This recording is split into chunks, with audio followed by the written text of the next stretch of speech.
Channel of Vadodara. ગુજરાતના ગૃહ રાજ્યમંત્રી હર્ષ સંઘવી દ્વારા નવા હોસ્પિટલનું ઉદ્ઘાટન કરવામાં આવ્યું હતું।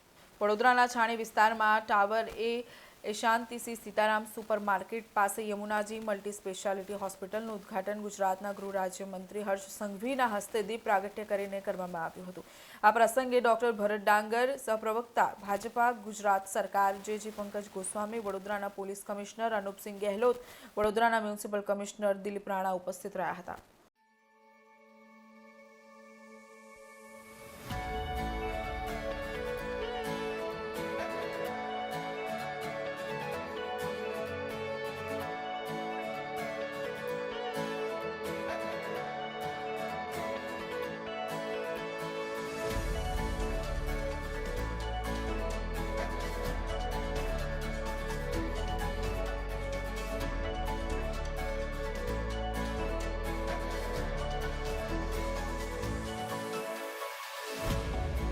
આજ રોજ છાણી વિસ્તારમાં યમુનાજી મલ્ટી સ્પેશિયાલિટી હોસ્પિટલનું આપણા રાજ્ય સરકારના ગૃહમંત્રી શ્રી હર્ષભાઈ સંઘવી દ્વારા શુભ ઉદ્ઘાટન કરવામાં આવ્યું હતું, જેમાં હોસ્પિટલની સુવિધાઓ 20 બેડ, 2 બેડ ICU તથા ઓર્થોપેડિક વિભાગ, ગાયનેક વિભાગ, ઓપરેશન થિયેટર દરેક જાતની સેવાઓ પૂરી પાડવામાં આવે છે।